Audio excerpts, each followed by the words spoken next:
One finds himself discussing the late great German composer Richard Wagner, they generally begin the conversation by making two acknowledgments. The first being is that Richard Wagner was clearly a genius composer who completely revolutionized the operatic genre, and some might even say shifted the entire trajectory of Western music with Tristan and Isolde. The second acknowledgement is that Richard Wagner was an anti-Semite whose character generally left a lot to be desired. And that second acknowledgement is generally substantiated by his 1850 essay, Judaism and Music, from which the moment of its publication has been the subject of intense debate, controversy, and anger. However, given this level of controversy, rarely is it ever discussed what he actually wrote. So in this video today, we are going to examine the essay in its entirety so we can truly come to understand what Richard Wagner thought about the Jewish people. Let's unpack it. So before diving directly into the essay, I kind of wanted to paint a picture of mid-19th century Germany. So in the late 1840s, Germany and Greater Europe were in a state of revolution. Much of the discontent stemmed from the lower classes who were largely driven by a desire to combat economic hardships and social issues. The lower classes were accompanied by liberals and nationalists alike who were inspired by the happenings of the French Revolution 6 decades prior, as well as a desire for a unified state. And it was during this period that artists and intellectuals alike were all sharing their views on what they perceived to be the future of Germany and Greater Europe as it pertains to art, society, and economics. For instance, it was in February of 1848 that Marx and Engels penned their Communist Manifesto, one of the most consequential proclamations in modern history. The spirit of the time, as demonstrated by the manifesto, was upheaval, a complete repudiation of the existing world order and institutions aligned with it. And it would be this spirit of rejection and upheaval that would define the essays of Richard Wagner during this time. Now, following the clampdown in Dresden after the revolution, in which Wagner was a participant, he then quickly fled to Paris and then Zurich, Switzerland, taking the spirit of revolution with him. And by the turn of the half-century, Wagner had become one of the most eagerly discussed musicians in all of Germany. In a series of essays, Wagner stated his case plainly, outlining his utter discontent with the state of the music world while offering a path towards the future.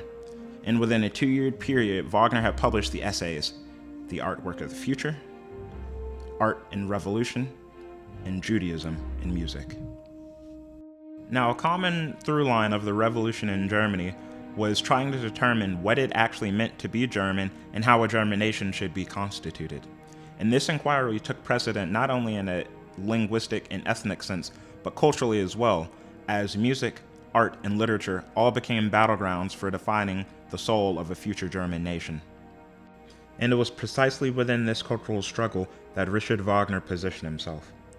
Wagner believed himself to be the great successor to Beethoven, the composer that was going to pick up the torch and define the future of German art. In his mind, he alone understood the spiritual direction German art needed to take, and it was this belief that would contribute largely to Judaism and music. Richard Wagner's essay, Judaism and Music, was first published in Robert Schumann's newspaper, Die Neue Zeitschrift für Musik, on September 6th of the year 1850. He begins the essay by stating he is coming to attack the use of the term Hebraic art taste, in which he had seen in a prior publication in the same newspaper. Wagner does not believe himself to be saying anything new or engaging in any conspiracy here, but rather exposing the elephant in the room. And he believes that elephant to be a widely shared unconscious feeling of dislike of the Jewish nature amongst Germans. It will not be a question, however, of saying something new, but of explaining that unconscious feeling which proclaims itself among the people as a rooted dislike of the Jewish nature, thus of speaking out of something really existent and by no means of attempting to artfully breathe life into an unreality through the force of any sort of fancy. Since it here is merely in respect of art, and especially of music, that we want to explain to ourselves the popular dislike of the Jewish nature.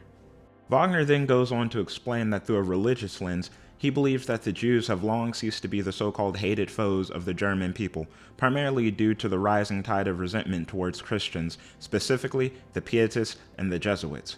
And then from a political lens, he does not believe for there to be any real level of conflict considering the fact that Jews have been able to live as Jews amongst the German people. He He then goes on to express that the views of the German people regarding Jewish emancipation are beginning to change, but not necessarily for the reasons that you may think. Here, the isolation of the Jews has been held by us a challenge to the exercise of human justice, for just so long as in ourselves the thrust towards social liberation has woken into plainer consciousness. When we strove for the emancipation of the Jews, however, we virtually were more the champions of an abstract principle than of a concrete case. We went for freedom of the folk without knowledge of that folk itself, nay, with a dislike of any genuine contact with it. So our eagerness to level up the rights of Jews was far rather stimulated by a general idea than by any real sympathy. For with all our speaking and writing in favor of the Jews' emancipation, we always felt instinctively repelled by any actual operative contact with them. You see, for Wagner, Jewish emancipation isn't a matter of society advancing or societal progress, but it's simply a matter of principle. And regardless of this principle, instead of suppressing or disavowing his views, he'd very much rather explain them as to vindicate himself for feeling the way he does towards Jews. We have to explain to ourselves the involuntary repellence possessed for us by the nature and personality of the Jews, so as to vindicate that instinctive dislike which we plainly recognize as stronger and more overpowering than our conscious zeal to rid ourselves thereof. Even today, we only purposely belly ourselves in this regard, when we think necessary to hold immoral and taboo all-open proclamation of our natural repugnance against the Jewish nature. Only in quite the latest times do we seem to have reached an insight that is more rational to rid ourselves of that strenuous self-deception, so as quite soberly instead to view the object of our violent sympathy and bring ourselves to understand a repugnance still abiding with us in spite of all our liberal bedazzlements. From Wagner's perspective, German society's focus on high ideas regarding the humanities and Jewish emancipation has allowed for the Jewish people to usurp the so-called material soil, putting them in a position of power in which it is no longer the Jews who must be emancipated from the Germans, but rather the Germans that must be emancipated from the Jews. He then proceeds to parrot the classic anti-Semitic trope that, through their access to wealth, Jews run society and will continue to do so long as money is the driving factor. We have been floating in the air and fighting clouds, whereas the whole fair soil of material reality has found an appropriator whom our aerial flights have very much amused, no doubt, yet who holds us far too foolish to reward us by relaxing one iota of his usurpation of that material soil. Quite imperceptibly, the creditor of kings has become the king of creeds, and we really cannot take this monarch's pleading for emancipation as otherwise than uncommonly naive, seeing that it is much rather we who are shifted into the necessity of fighting for emancipation from the Jews. According to the present constitution of this world, the Jew, in truth, is already more than emancipate.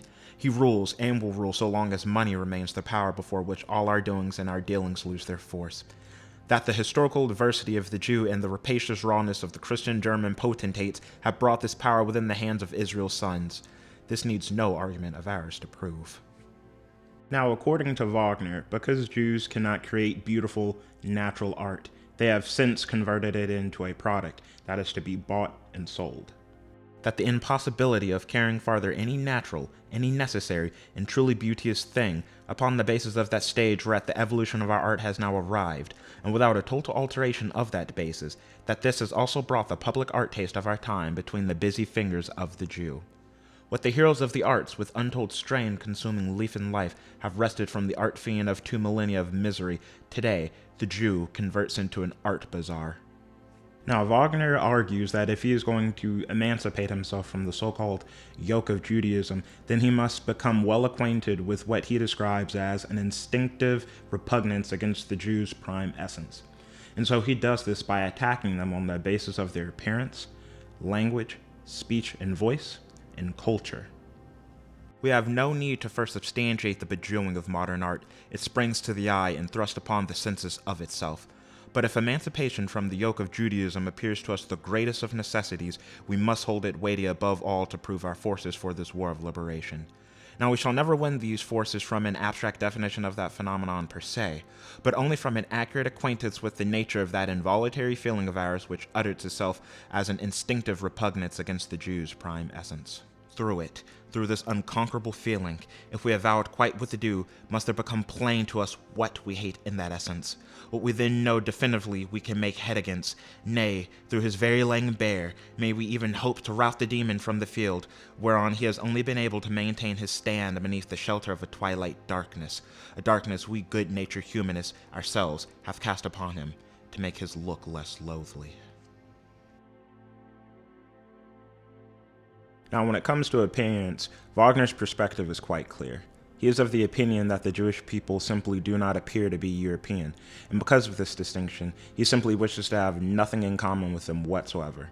But even more so, he believes because of their appearance, it is unthinkable for them to be the subject of any art whatsoever. The Jew, who as everyone knows has a God all to himself, in ordinary life strikes us primarily by his outward appearance, which, no matter to what European nationality we belong, has something disagreeably foreign to that nationality. Instinctively we wish to have nothing in common with a man who looks like that. This must heretofore have passed as a misfortune for the Jew. In more recent times, however, we perceive that in the midst of this misfortune he feels entirely well. After all his successes, he needs must deem his difference from us a pure distinction. Passing over the moral side, and the effect of this in itself unpleasant freak of nature, and coming to its bearings upon art, we here will merely observe that to us, this exterior can never be thinkable as a subject for the art of representment. This is of great weight. A man whose appearance we must hold unfitted for artistic treatment, not merely in this or that personality, but according to his kind in general, neither can we hold him capable of any sort of artistic utterance of his inner essence.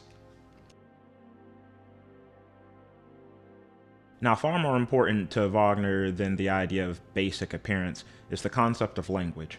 And because the Christian European nations have effectively ostracized the Jewish people within their own nations, they speak the languages of those countries, as Wagner would put it, as aliens. And because of this ostracization and exclusion, Wagner believes that the Jewish people are essentially disqualified from being able to express themselves idiomatically and naturally. Furthermore, Wagner is of the opinion that it is entirely impossible to create art in a foreign tongue, effectively leaving the Jewish people outside the artistic realm entirely. By far more weighty, nay, of quite decisive weight for our inquiry, is the effect the Jew produces on us through his speech. The Jew speaks the language of the nation whose midst he dwells from generation to generation, but he speaks it always as an alien. In the first place, then, the general circumstance that the Jew talks the modern European languages merely as learnt and not as mother tongues must necessarily debar him from all capability of therein expressing himself idiomatically, independently, and conformably to his nature. A language with its expression and its evolution is not the work of scattered units, but of an historical community. Only he who has unconsciously grown up within the bond of this community takes also any share in its creations. But the Jew who stood outside of the pale of any such community stood solitarily with his Jehovah in a splintered, soilless stock, to which all self-sprung evolution must stay denied, just as even the peculiar language of that stock has been preserved for him merely as a thing defunct. Now, to make poetry in a foreign tongue has hitherto been impossible, even to geniuses of highest rank. Our whole European art and civilization, however, have remained to the Jew a foreign tongue. Now, transitioning from the concept of language, Wagner then proceeds to attack the speech of the Jewish people, believing them to have unpleasant speaking voices. In fact, so unpleasant, Wagner claims that whenever hearing this speech, he is unable to focus on what is being said, but only how it is being said. Wagner believes this speech to be so unpleasant that he is simply offended anytime hearing it. In this speech, this art, the Jew can only after-speak and after-patch, not truly make a poem of its words, an artwork of his doing. The first thing that strikes our ears quite outlandish and unpleasant in the Jew's production of the voice sounds is a creaking, squeaking, buzzing snuffle. Add thereto an employment of words in a sense quite foreign to our nation's tongue, and an arbitrary twisting of the structure of our phrases, and this mode of speaking acquires at once the character of an intolerably jumbled blabber. So that when we hear this Jewish talk, our attention dwells involuntarily on its repulsive how, rather than on any meaning of its intrinsic what. How exceptionally weighty is this circumstance, particularly for explaining the impression made on us by the music works of modern Jews, must be recognized and borne in mind before all else. If we hear Jews speak, we are unconsciously offended by the entire want of purely human expression in his discourse. The cold indifference of its peculiar blubber never by any chance rises to the ardor of higher, heartfelt passion. Now, considering Wagner's views on Jewish speech, suffice it to say he feels no ways different when it comes to Jewish song, as Wagner believes song to simply be speech and talk elevated to the highest passion, and it is in song that Wagner's disdain only grows. Now, if the aforesaid qualities of his dialect make the Jew almost incapable of giving artistic enunciation to his feelings and beholdings through talk, for such an enunciation through song his aptitude must needs be infinitely smaller. Song is just talk aroused to highest passion. Music is the speech of passion. Very naturally, in song, the vividest and most indisputable expression of the personal emotional being, the peculiarity of the Jewish nature attains for us its climax of distastefulness. And on any natural hypothesis, we might hold the Jew adapted for every sphere of art, excepting that whose basis lies in song. Now, it is clear that Wagner is of the belief that the Jewish people are entirely incapable of creating art of any class, ranging from architecture to sculpture to obviously music. And yet, regardless of this belief, Jewish musicians have still risen to prominence in Wagner's time, and this is a phenomenon that Wagner would very much like to explain. The Jew's sense of beholding has never been of such a kind as to let plastic artists arise among them. From ever have their eyes been busied with far more practical affairs than beauty and the spiritual substance of the world of forms. We know nothing of a Jewish architect or sculptor in our times, so far as I am aware. The Jew, who is innately incapable of announcing himself to us artistically through either his outward appearance or his speech, and least of all through his singing, has nevertheless been able in the widest spread of modern art varieties, to wit and music, to reach the rulership of public taste. To explain to ourselves this phenomenon, let us first consider how it grew possible to the Jew to become a musician. Wagner's contention as to how certain Jewish musicians would rise to prominence in society is quite simple. He believes that they bought themselves a seat at the artistic table while doing everything in their power to rid themselves of any semblance of their Jewish identity, some even going as far as to convert entirely to Christianity. And this is a practice that will continue even after the death of Richard Wagner. For instance, we know that in 1897, the prominent Jewish composer Gustav Mahler converted to Catholicism as to better his chances as being director of the Vienna Court Opera. Regardless of these efforts, Wagner believes them to be entirely futile. As he sees it, these Jewish musicians have only succeeded in isolating themselves by cutting off their connection with their Jewish heritage while also failing to be accepted by society. From that turning point in our social evolution, where money, with less and less disguise, was raised to the virtual patent of nobility, the Jews, to whom money-making without actual labor usury had been left as their only trade, the Jews not merely could no longer be denied the diploma of a new society that needed not but gold, but they brought it with them in their pockets. Wherefore our modern culture, accessible to no one but the well-to-do, remained the less a closed book to them, as it had sunk into a venal article of luxury. Henceforth, then, the cultured Jew appears in our society. His distinction from the uncultured, the common Jew, we now have closely to observe. The cultured Jew has taken the most indecisive pains to strip of all the obvious tokens of his lower co-religionists. In many a case, he was even held wise to make a Christian baptism wash away the traces of his origin. This zeal, however, has never got so far as to let him reap the hoped-for fruits. It is conducted only to his utter isolation and to making him the most heartless of all human beings, to such a pitch that we have been bound to lose even our earlier sympathy for the tragic history of his stock. His connection with the former comrades in his suffering, which he arrogantly tore asunder, it has stayed impossible for him to replace by a new connection with the society whereto he has soared up.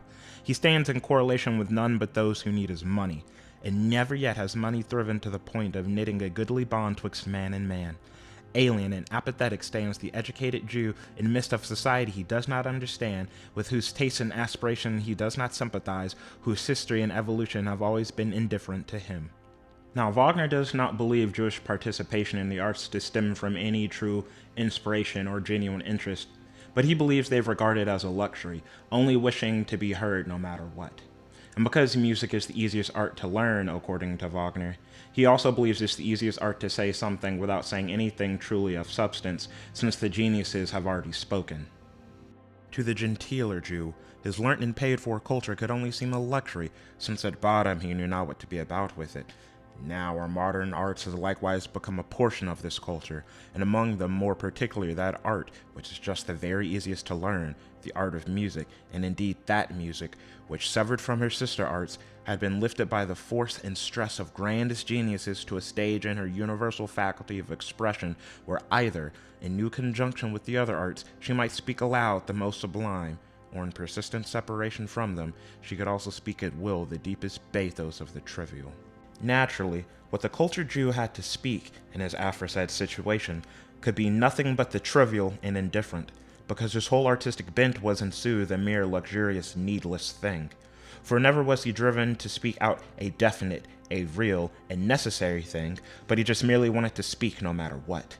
At present, no art affords such plenteous possibility of talking in it without saying any real thing as that of music, since the greatest geniuses have already said whatever there was to say in it as an absolute separate art. Now, Wagner is of the opinion that regardless of the art form, every artist draws inspiration for their art through contemplation of their life amongst their folk, or their people.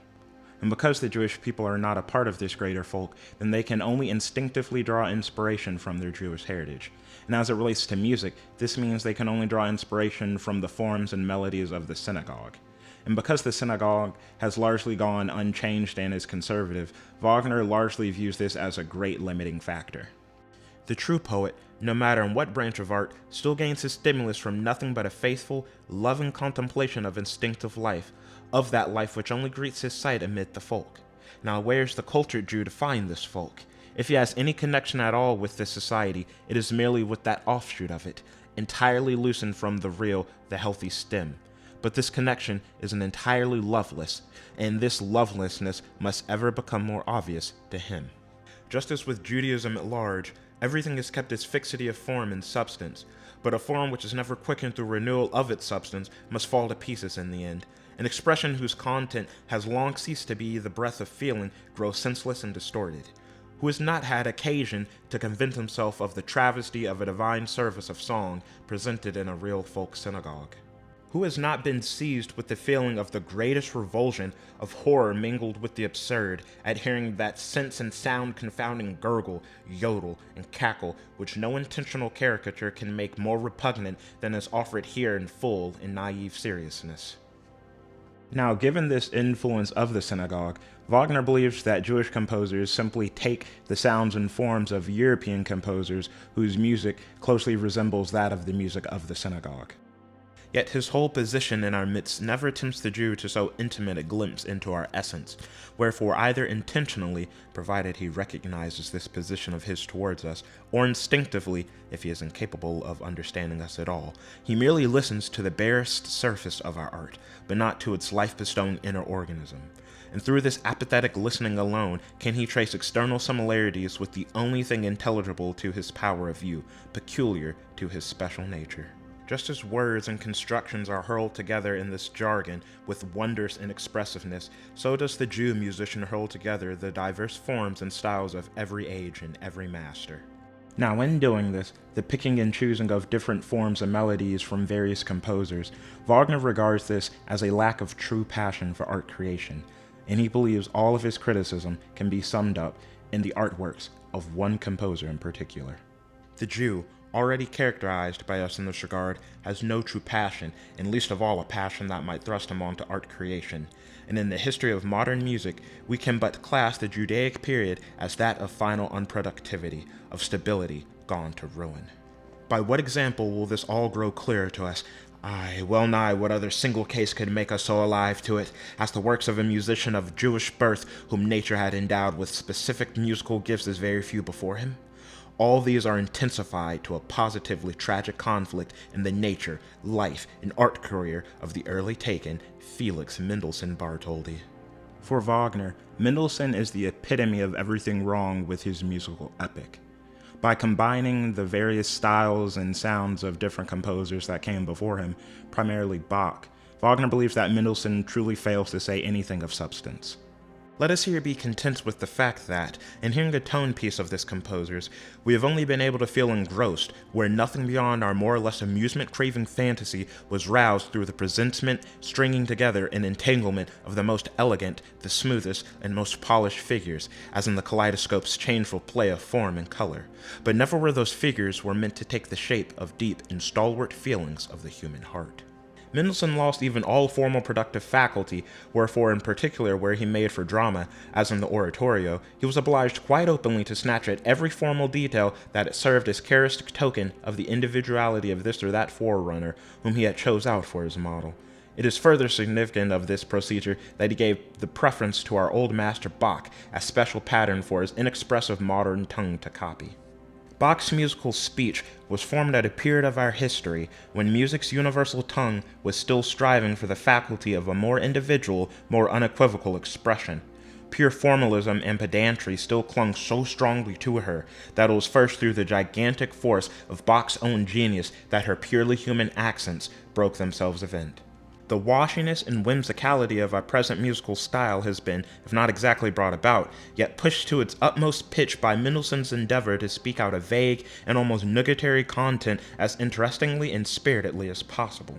Mendelssohn, on the contrary, reduces these achievements to vague, fantastic shadow forms, myths whose indefinite shimmer our freakish fancy is indeed aroused, but our inner, purely human yearning for distinct artistic sight is hardly touched with even the merest hope of fulfillment. And as it relates to opera, Wagner believes the same can be said about a very famous Jewish composer in which he fails to mention by name, Giacomo Meyerbeer. The public of our opera theater of nowadays has for long been gradually led aside from those claims which rightly should be addressed, not only to the dramatic artwork, but in general to every work of healthy taste.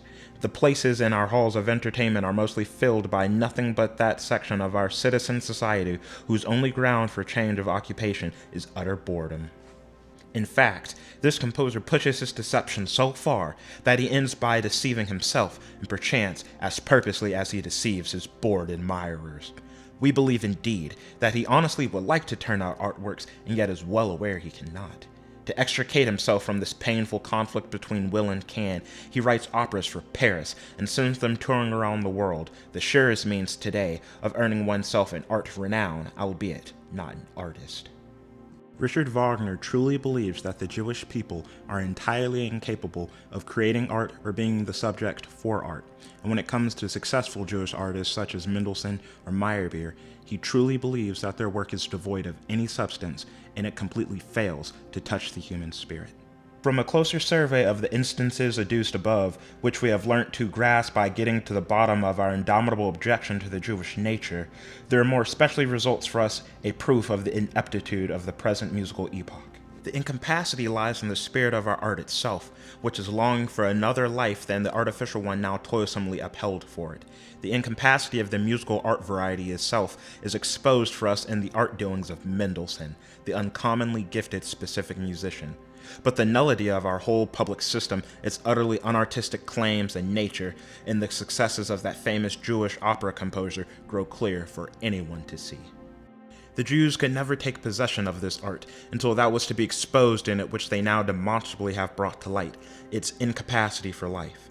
So long as the separate art of music had a real organic life need in it, down to the epochs of Mozart and Beethoven, there was nowhere to be found a Jew composer. It was impossible for an element entirely foreign to that living organism to take part in the formative stages of that life. Now to conclude his assault, Wagner calls for the end of Judaism. To become man at once with us, however, means firstly for the Jew as much ceasing to be Jew.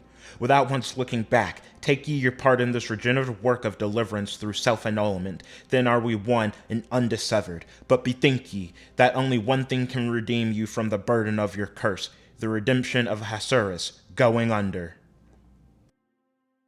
So when we come to the conclusion of Judaism and music, there really is no room for mincing words.